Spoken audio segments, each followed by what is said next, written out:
कर दिया, गुरुदेव के सत ज्ञान ने दीवाना कर दिया, हाय मस्ताना कर दिया।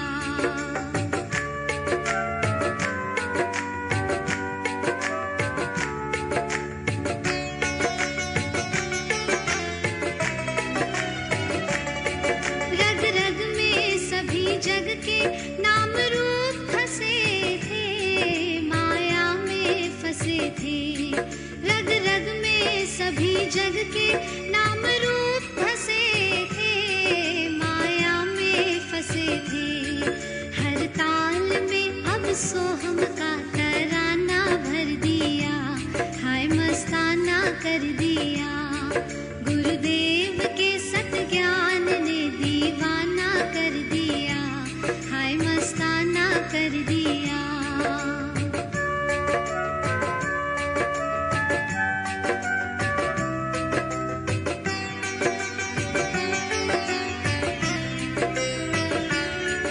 ऐसा दिया उपदेश गुरु ने, तुम निज आनंद हो, तुम सर्वानंद हो। ऐसा दिया उपदेश गुरु ने, तुम निज आनंद हो, प्रेमी तुम सर्वानंद हो। जग में सदा को बंद आना जाना कर दिया, हाय मस्ताना कर दिया, गुरुदेव के सत ज्ञान ने दीवाना कर दिया, हाय मस्ताना कर दिया।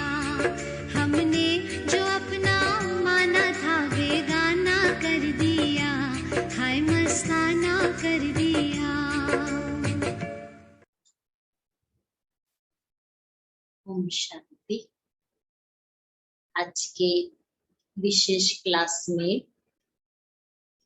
हम अपनी प्यारी बड़ी दीदी की, जिनको मनमोहिनी दीदी कहते थे, उनकी विशेषताएं और उन्होंने जो पुरुषार्थ किया जब बाबा के बने,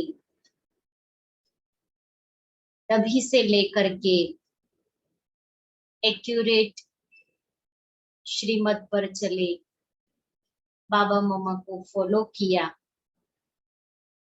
और अपनी स्थिति को ऊंचा बना दिया। तो ये बड़ी दीदी का मास चल रहा है, तो हम भी बड़ी दीदी की विशेषताओं को अपने में संजोए, दीदी के समान बने। तो विशेष दादी जानकी, दादी प्रकाश मणि जी एवं दादी जानकी जी के द्वारा दीदी मनमोहिनी जी की विशेषताएं हम सुनेंगे।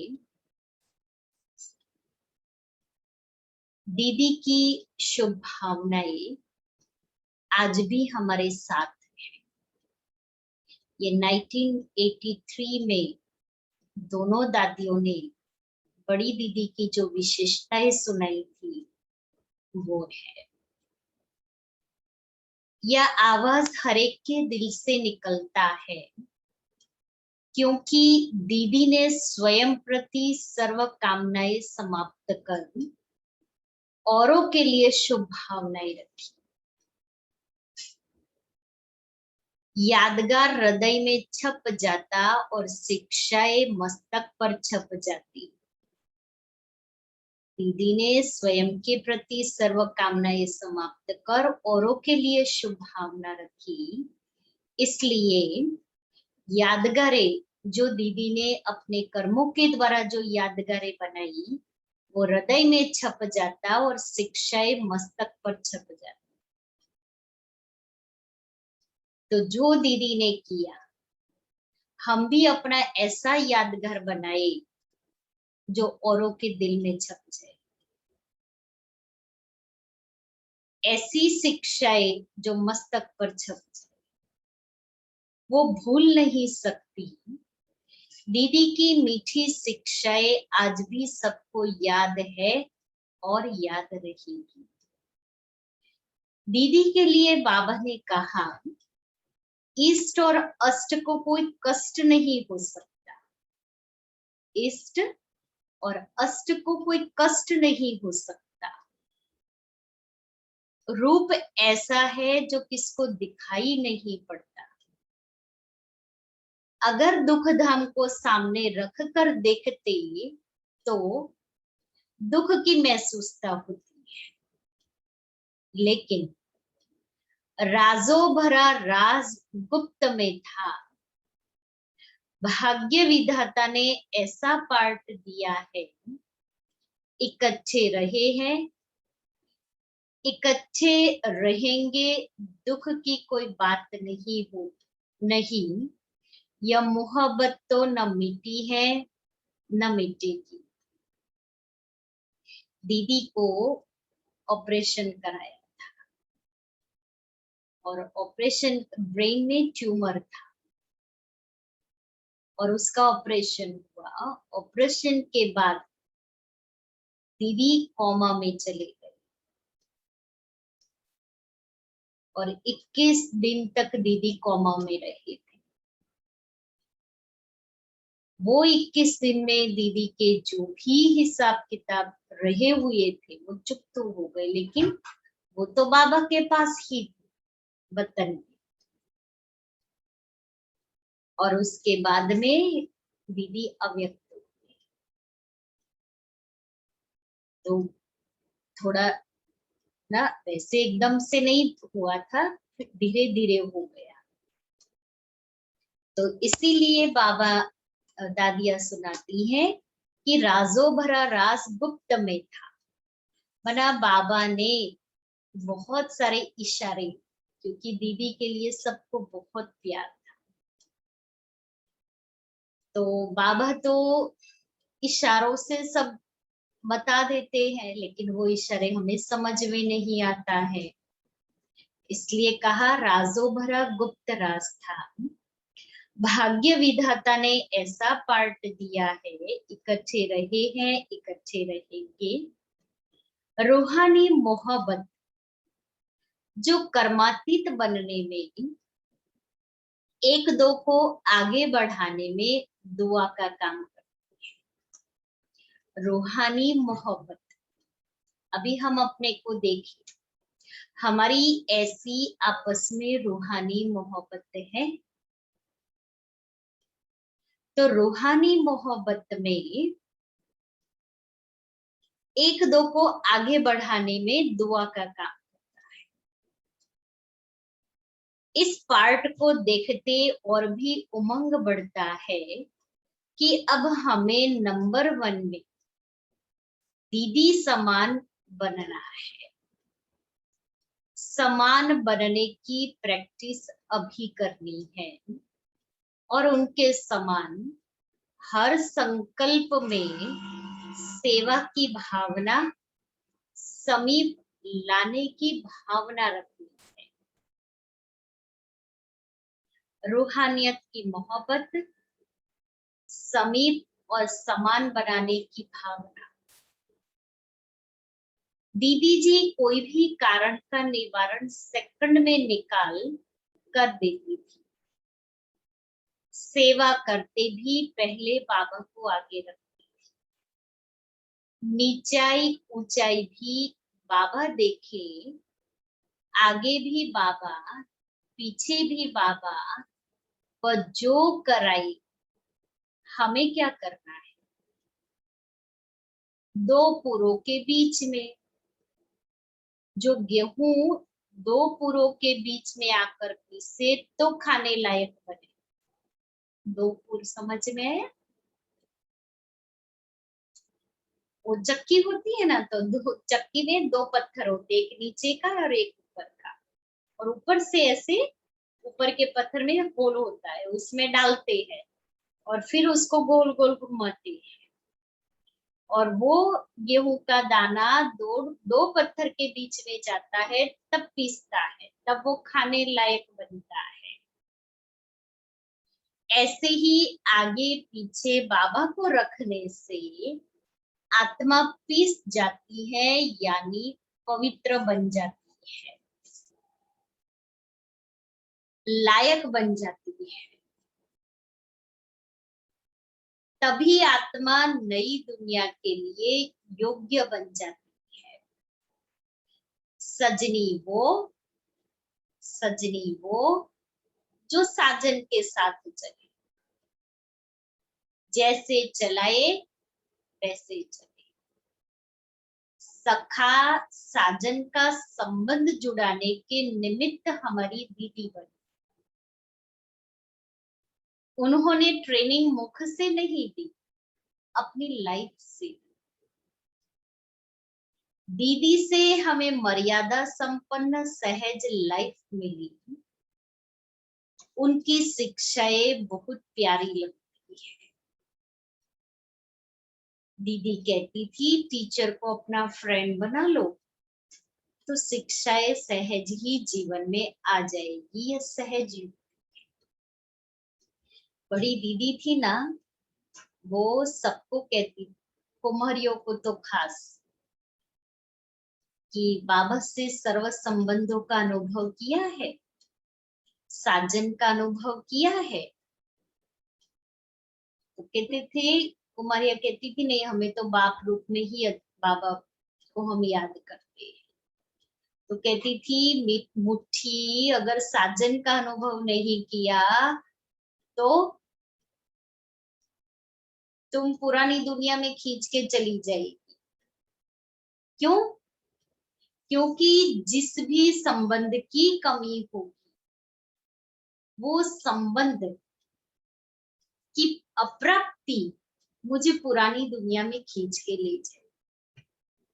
इसलिए दीदी बाबा को साजन के रूप में याद करती थी और सखा माना फ्रेंड।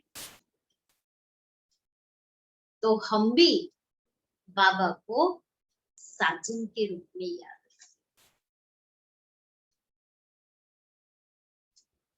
तुम ही से खेलूं, तुम ही से खाऊं, दीदी को इसी संस्कार ने बाप समान बना दिया। जैसे दीदी ने बाबा को मेरा बनाया, तो मेरा बनाने से बाबा के साथ साथ सबको सकाश देने के निमित्त बनी। ऐसे ही बाबा न सिर्फ मेरा है, जो मेरा वह सबका है। दीदी को जन्म से ही सयानी कहते थे। सयानी माना समझदार, मैच्योर। सयाना वो जो जल्दी मोल्ड हो जाए, जो खुद इशारे से चले और इशारे से चला। कोई होते जो बात को सीधा नहीं बोलते, बात को घुमा फिरा कर कहते हैं, उसको भी सयाना नहीं कहेंगे। कि वो कहना क्या चाहता है वो ही क्लियर नहीं हुए, बात को घुमा फिरा करके फिर सुनाएगा। जो है वो सीधी बात करे ना। हम ऐसे सयाने बने जो कुछ भी मिक्स ना करे, घुमा फिरा करके सुनाना, अर्थात मिक्सचरिटी। जो है जैसी है टू द पॉइंट बात सामने रख ले रही। सच्चाई और सफाई से सयाने बन जाए। मम्मा ने हमें धारणा मूर्त बनाया और दीदी ने हमें पतिव्रता बनाया, क्योंकि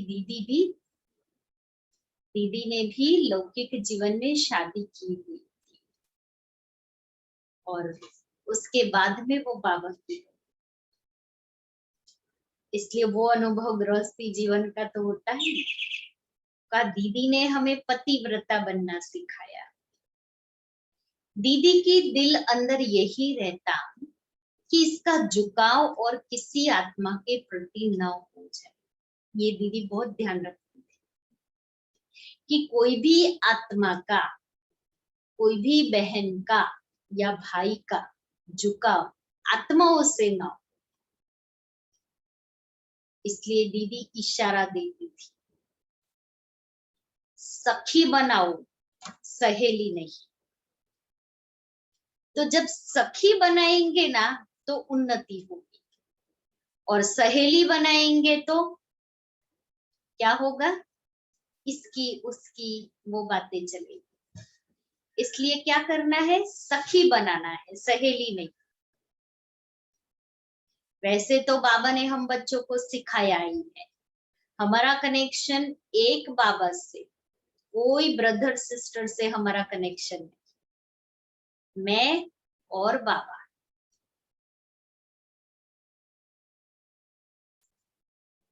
दीदी जी जब हॉस्पिटल में जा रही थी तो बाबा ने कहा साथ रहते, साथ बैठते, साथ निभाया, साथी बनाया। तुम बाप के साथ हो, बाप तुम्हारे साथ है। साथ रहने का वायदा जन्मते ही किया, शरीर भल छूटे लेकिन यह साथी हमें नहीं छोड़ सकता। लौकिक में कोई भी ऐसा साथ दे नहीं सकता। ये बाबा ने, दीदी हॉस्पिटल में जा रही थी, उसके पहले बाबा से मिले तो बाबा ने ये उनके प्रति वाच किया था।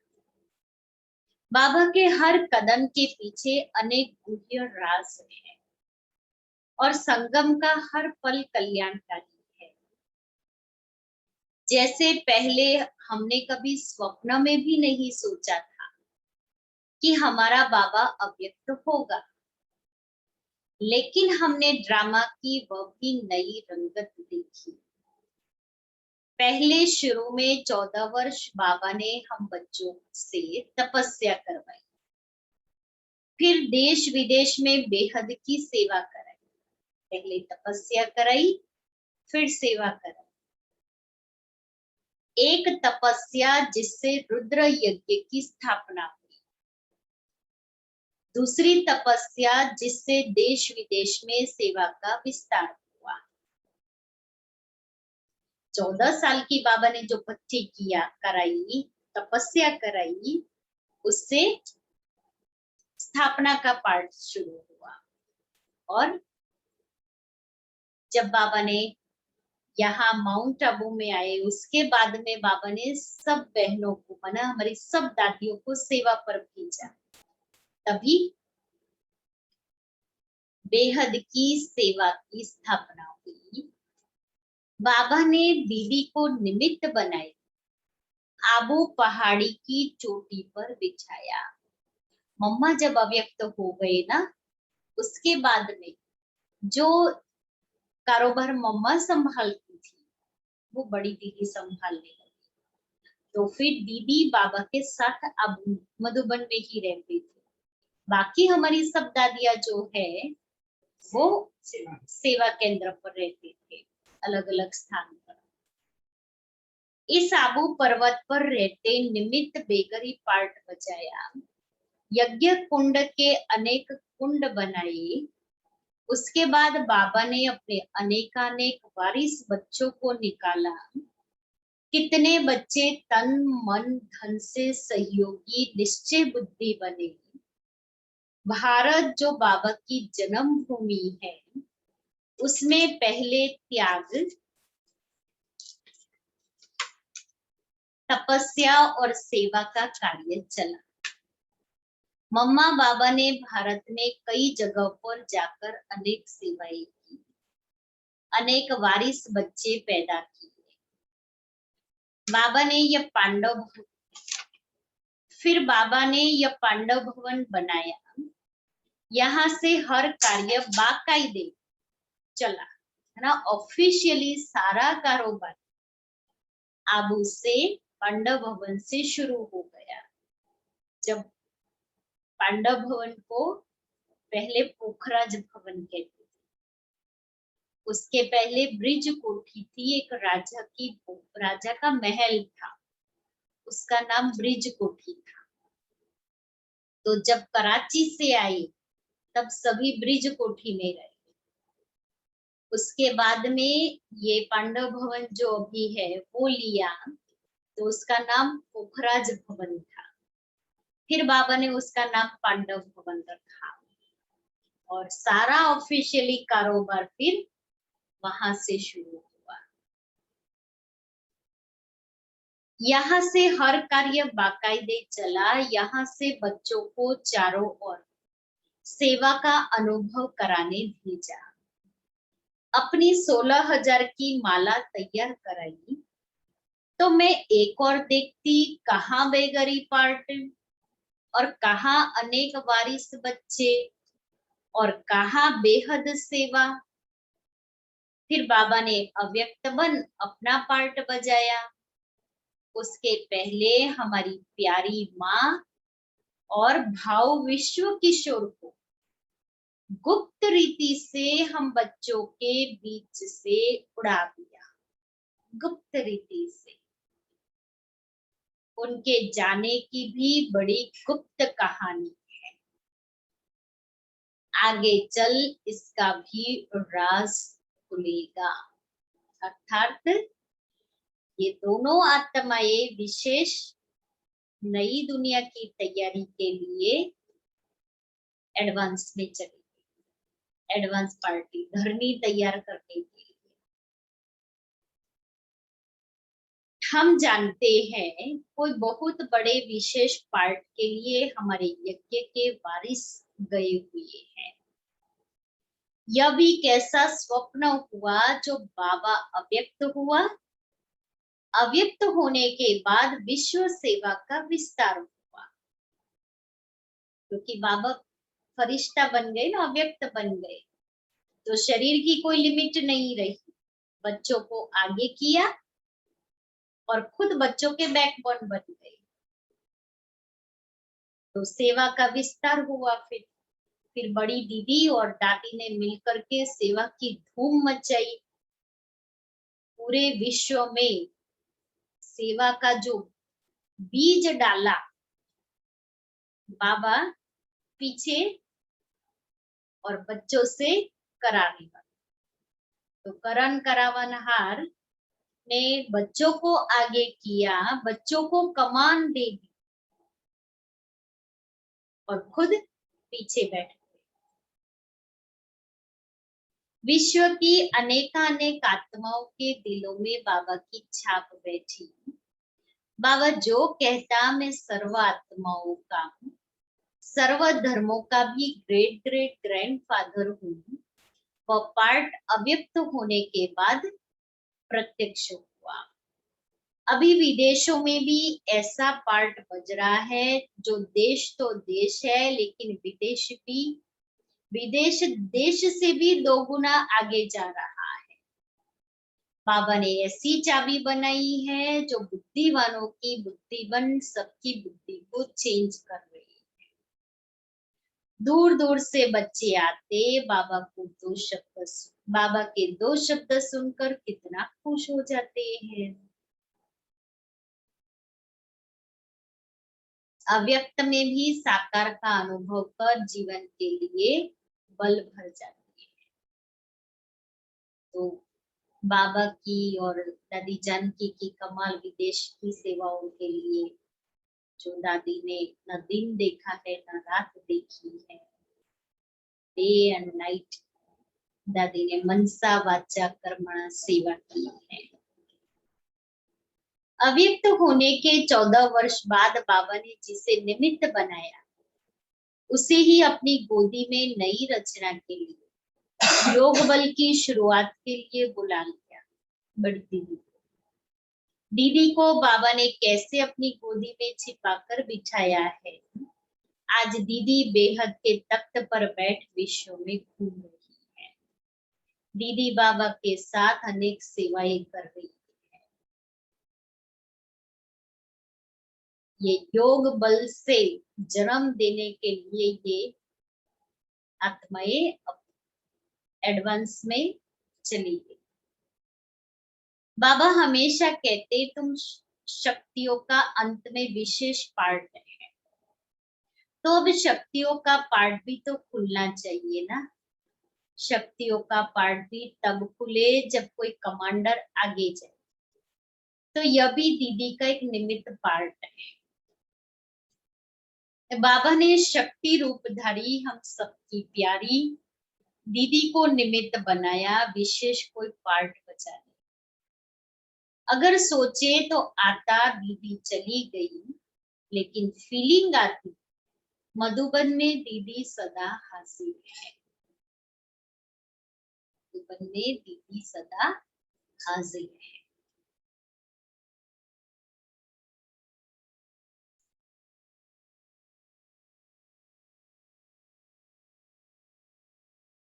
यह भी अनायास कोई ना कोई कारण बनता जो बाबा हरेक को हिलाता है।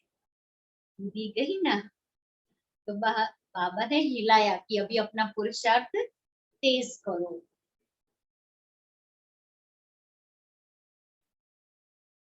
दिखाई देता है जो भी आत्माएं चली गई है वह फिर से हाथ पकड़ेगी, बाबा का हाथ पकड़ेगी।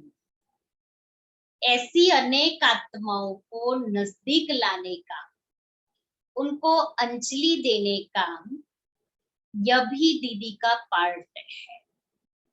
अंजलि देने का, नजदीक लाने का दीदी का पार्ट है, इसलिए बाबा ने उनको एडवांस में बुला लिया।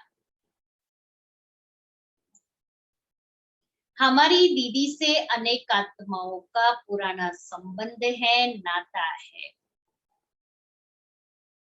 वह फिर से आकर अपना वर्षा लेंगे, यह भी पर्दा खुलता जाएगा। इस ड्रामा में यह 14 वर्ष का बड़ा खेल बना हुआ है। अब देखेंगे कि आगे 14 वर्ष में क्या होने का है। कायदे अनुसार फिल्म का यह प्यारा रील चलता रहता है। कोई कैसा कारण बनता है जो सबकी दिलों में आता कि अब घर जाना है। कल भी कहते, आज भी कहते हैं कि घर जाना है, लेकिन अब ये दिल के अंदर से आता, लहर आती कि अब हमें भी बाबा के वतन में जाना है, कर्मातीत होना है। बाबा बाबा बाप टीचर सतगुरु के साथ धर्मराज भी है। कई दीदी से भी डरते थे, कई दीदी से भी डरते थे।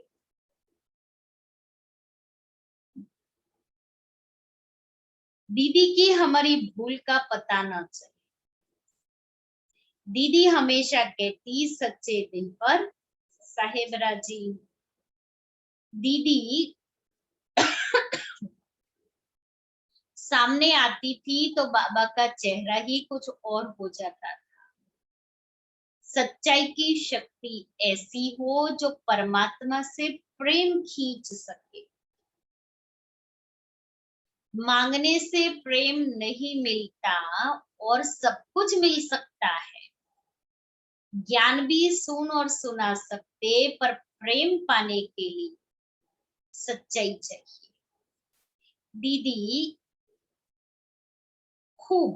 दीदी की खूबी जो सामने भी आए उससे कौन सी सेवा लेनी चाहिए ताकि उसका भाग्य बन जाए, कैसे ईश्वर से उसका स्नेह जोड़कर उनसे सेवा कराए ताकि उसका भाग्य बनता रहे। तो हमें भी उनसे यही प्रेरणा लेनी है। ड्रामा के इस विचित्र पार्ट के अनुसार मीठी दीदी ने हम सबको यही लेसन दिया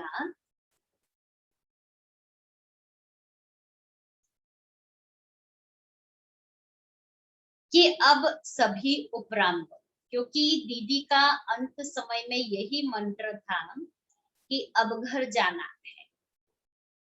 कुछ भी हो तो दीदी कहती थी अब घर जाना है। तो अब घर जाना है माना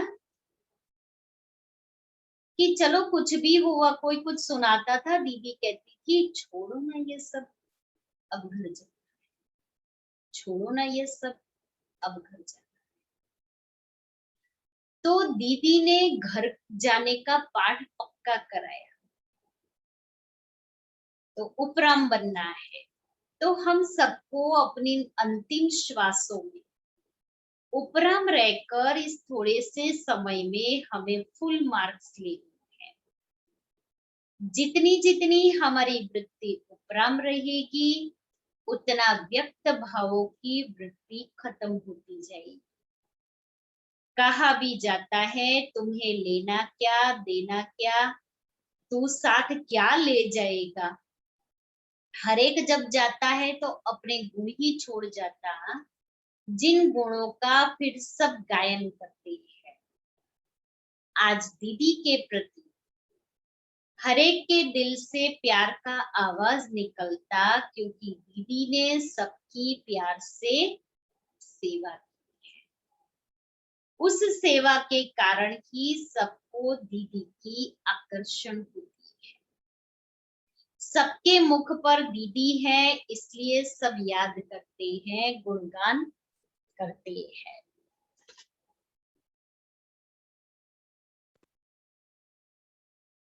हर एक का दीदी के प्रति प्यार तो अटूट है, लेकिन उस प्यार का अब रिटर्न भी देना है। ऐसा रिटर्न दो जो कोई भी यह फील ना करे कि दीदी चली गई या दीदी एब्सेंट है। कई पूछते हैं, दीदी की जगह कौन? दीदी हमारी यज्ञ की अतिरिक्त मुख्य प्रशासिका थी। बाबा के अव्यक्त होने के बाद दादी प्रकाशमणि जी मुख्य प्रशासिका और बड़ी दीदी मनमोहिनी दीदी अतिरिक्त मुख्य प्रशासिका थी। तो वो चली गई, तो अभी उनके स्थान पर कौन? मैं कहती, हर एक समझे हम सब दीदी के संग अंग है। हर एक समझे हम दीदी के अंग है। हम सब दीदी की विशेषताओं को स्वयं में भर ले तो हम ही दीदी की जगह पर है। एक एक को दादी ने कहा, दीदी की विशेषताओं को धारण कर लो तो एक एक आत्मा दीदी के संग है। हम स्वयं दीदी का रूप बने तो यह प्रश्न ही खत्म हो जाता। हम कोई वैरागी बाबा या हठयोगी बाबा नहीं है, लेकिन हमारी स्थिति वानप्रस्थी उपराम चाहिए। उपराम वृत्ति से व्यक्त वाइब्रेशन खत्म हो जाती है। हम योग के वाइब्रेशन से ही अपने दिल को पावरफुल बना सकते हैं। कम से कम 8 घंटे योग का चार्ट जरूर बनाना है। हर एक को यह पुरुषार्थ करना है, कभी भी किसी के पुरुषार्थ को देख टोंट नहीं कसना है। बड़े आए पुरुषार्थ, देखते हैं आपका पुरुषार्थ कितने दिन चलता है। अपने को बहुत बड़ा पुरुषार्थ ही समझ रहे हैं, टोंट नहीं कसना है। उसकी हंसी नहीं उड़ानी है। एक छोटी सी हंसी के आधार पर ही सारा महाभारत बना है। द्रौपदी ने कहा, अंधे की औलाद अंधी। उसको हंसी आई, क्योंकि दुर्योधन को लगता था यहाँ पानी है, कपड़े ऊंचे कर लेता था और जहां पानी होता था वहां सीधा सीधा चलता था। द्रौपदी दूर से अपने झरोखे में बैठी देख रही थी दुर्योधन को आते,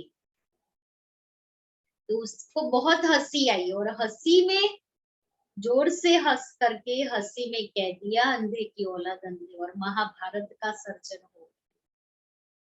इसलिए हंसी मजाक में भी हमारे मुख से ऐसे शब्द नहीं निकलने चाहिए जो किसी को हर्ट। हम क्या कहेंगे, मेरा तो भाव नहीं था, मैंने तो ऐसे ही बोल दिया, लेकिन मेरा ऐसा बोलना सामने वाली आत्मा को कितना दुख फील हुआ। उसको दुख फील हुआ, मेरा विकर्म बना। इसलिए दादी कहती नहीं करना। इसलिए कभी भी टोंट नहीं मारो, टोंट भी दुख देता है। हमारे किसी भी शब्द से किसी को दुख ना हो, ऐसा कोई भी बोल न निकले जिससे नुकसान हो जाए। तो क्या करेंगे? दीदी समान। दीदी का स्लोगन रहा अब घर जाना है। दीदी ने अपने अंदर ये धुन लगा दी थी, अब घर जाना है, अब घर जाना है। और उसी समय ये गीत बना था, आदि अंत का मंत्र यही है, सबको यही सुनाना है, अब घर जाना है। तो तभी से कोई भी आत्मा शरीर छोड़ती है ना, तो ये गीत बजता है, अब घर जाना है। और बड़ी दीदी अव्यक्त हो गए, उसके बाद अतिरिक्त मुख्य प्रशासिका के रूप में दादी जानकी जी को निमित्त बनाया। तो काफी सालों पहले दीदी दादी की जोड़ी थी, और दीदी दादी की जोड़ी के लिए तो ऐसा कहते थे, शरीर अलग है, आत्मा एक। एक ने कही दूसरे ने मानी, ना न कहे दोनों ब्रह्म ज्ञानी। दीदी जो कहे दादी कहे जी दीदी, और दादी जो कहे दीदी कहती थी जो जी दादी। दोनों एक दूसरे के पूरक थे, दोनों लव और लॉ का बैलेंस। दीदी लॉ वाली, दादी लवफुल। दीदी लॉफुल और दीदी पक्की बाबा की स्टूडेंट थी, नंबर 1 स्टूडेंट। जो दीदी बिना डायरी पेन के कभी क्लास में नहीं जाती थी। और दीदी की एक विशेषता, जो अभी हम मुरली में प्रश्न उत्तर सुनते हैं ना, वो दीदी ने मुरली से निकाले हुए प्रश्न है।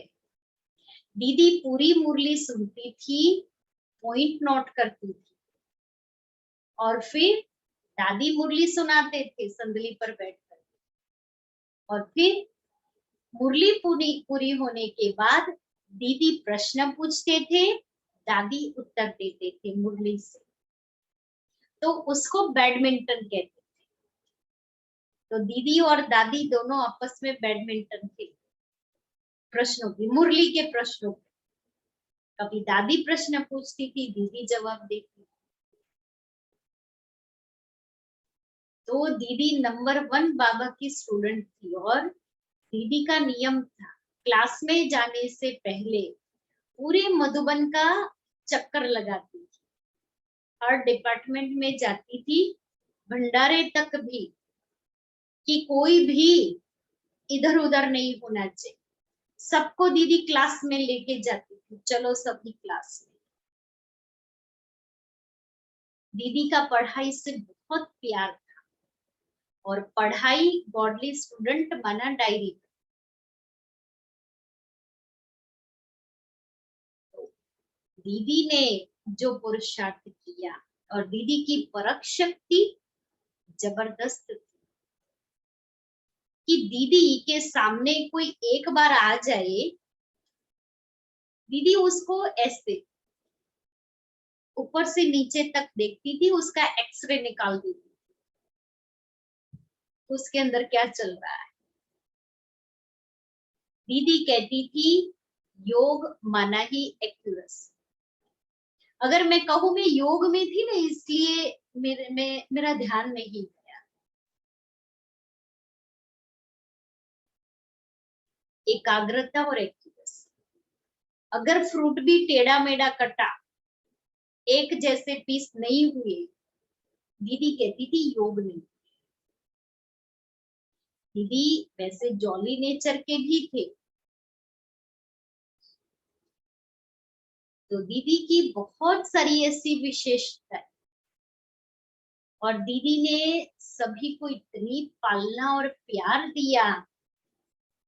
कोई बात की छुट्टी है, किसी को कहीं जाना है, छुट्टी लेने दीदी के पास आते थे, दीदी कहती थी दादी को जाकर के दादी से छुट्टी दो। दादी के पास जाते थे तो कहते थे दीदी से छुट्टी। तो बाबा के अव्यक्त होने के बाद दीदी और दादी की जोड़ी, फिर दीदी चले गए, अव्यक्त हो गए, तो दादी और दादी जानकी की जोड़ी। भले दादी जानकी विदेश में रहते थे पर बिगर दादी को पूछे कुछ नहीं करते।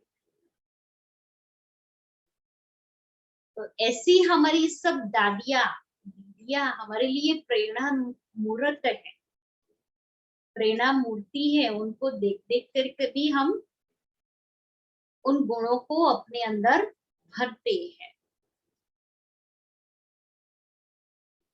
तो हम सभी गुणों को भरते भरते, विशेषताओं को भरते गुणवान बन जाए, ऐसे अपने से ऐसी दृढ़ प्रतिज्ञा, दृढ़ संकल्प। ओम शांति।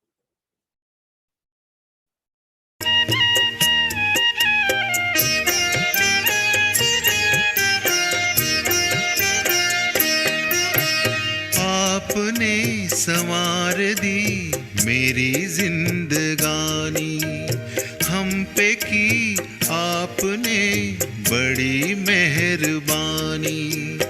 मेरे बाबा मुझको दी खुशियाँ बेपनाह, मेरे बाबा मुझको दी खुशियाँ बेपनाह। आपकी इनायतें हैं आपकी निशानी, आपने संवार दी मेरी जिंदगानी।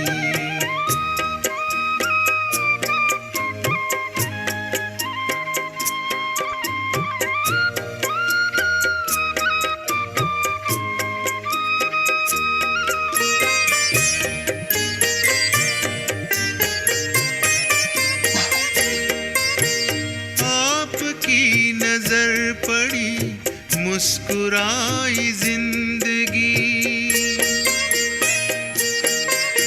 सोई जो नसीब की लकीर वो सभी जगी। रोम रोम कहते प्रभु प्यार की कहानी, रोम रोम कहते प्रभु प्यार की कहानी। आपने संवार दी मेरी जिंदगानी, हम पे की आपने बड़ी मेहरबानी।